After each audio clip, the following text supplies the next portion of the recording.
नमस्कार, मैं हूं सच्चिदानंद वशिष्ठ और सज्जनों, हमारे सामने एक प्रश्न आता है। हर व्यक्ति ये कहता है मैं कौन सा रत्न धारण करूं, जन्म की राशि के हिसाब से धारण करूं, नाम की राशि के हिसाब से धारण करूं, जिस मंथ में मेरा जन्म हुआ है, जिस महीने में मेरा जन्म हुआ है उसके अनुसार रत्न धारण करूं या लग्न के आधार पर रत्न धारण करूं। तो यहां पर प्रमुख जो है लग्न होता है। लग्न हमारा शरीर है, लग्न हमारी बुद्धि है, लग्न हमारा मस्तिष्क है।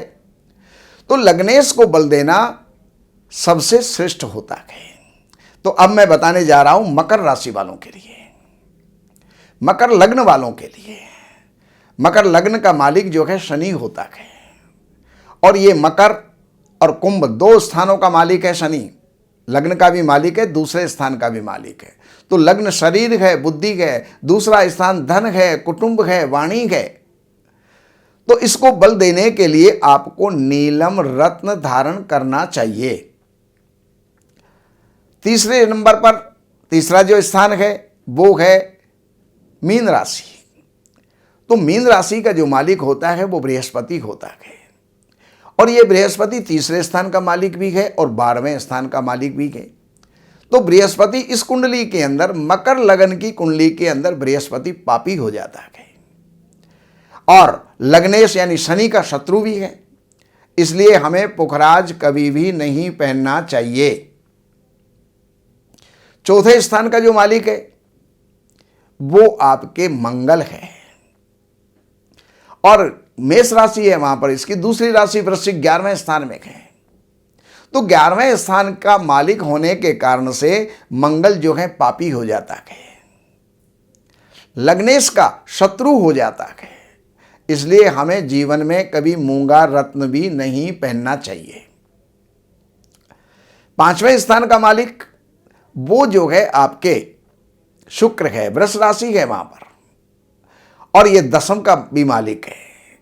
एक जगह त्रिकोण का मालिक है, एक जगह केंद्र का मालिक है। इसलिए शुक्र इस कुंडली के अंदर, मकर लगन की कुंडली के अंदर प्रबल कारक हो जाता है, आपका सपोर्टर हो जाता है, आपका हितकारी हो जाता है, आपको लाभ देने वाला होता है। इसलिए आप हीरा रत्न अवश्य धारण करें। षष्ठेश आपका बुध है, वो भाग्येश भी है। तो षष्ठेश होने से तो पापी हो जाता है, लेकिन भाग्येश होने के कारण से वो शुभ भी है। इसलिए हम पन्ना रत्न धारण कर सकते हैं। सप्तम स्थान उसके अंदर आपके कर्क राशि आती है। कर्क का मालिक चंद्रमा होता है और सप्तम स्थान का मालिक शुभ ग्रह होने के कारण से, चंद्रमा शुभ ग्रह होता है और वो सप्तम स्थान केंद्र का मालिक होने से पापी हो जाता है और शनि का शत्रु भी है, लग्नेश का शत्रु भी है। इसलिए आपको कभी भी मोती नहीं पहनना चाहिए, आपको माणिक्य नहीं पहनना चाहिए। अब आपको पहनना है तो कौन कौन सा रत्न हुआ आपकी कुंडली के अंदर?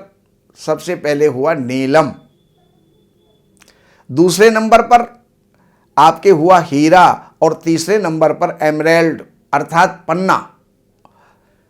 इन तीन रत्नों को अपने वजन के हिसाब से, आपका 50 किलो वजन हो सकता है, 60, 70, 80 किलो हो सकता है, 100 किलो हो सकता है, ज़्यादा भी हो सकता है। तो जितना कम से कम 50 किलो वजन है तो 5 रत्ती का रत्न आप अवश्य धारण करें। 70 किलो वजन है तो आप जो है 7 रत्ती से 9 रत्ती तक पहन सकते हैं और 100 किलो या उससे ज़्यादा है तो आप अधिक अपने जो है वजन के हिसाब से आप रत्न धारण करें। और यहाँ पर 3 रत्न आपके कुल हुए, नीलम, हीरा और पन्ना। तो नीलम के लिए ओम प्राम प्रीम प्रोम सह शनये नमः। शुक्र के लिए ओम द्रांग द्रींग द्रोंग सह शुक्राय नमः।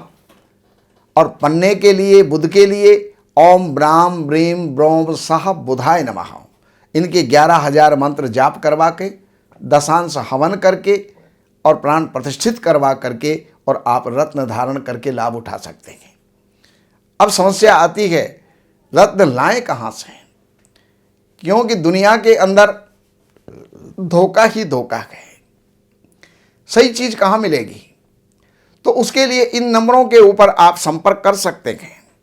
हमारे संस्थान से लैब टेस्टेड, गारंटेड रत्न, शुद्ध रत्न आप प्राप्त कर सकते हैं, जिनको दुनिया में कहीं भी जाकर के आप चेक करवा सकते हैं और उसको धारण करके आप जीवन में लाभान्वित हो सकते हैं, उन्नत हो सकते हैं, सुखी हो सकते हैं।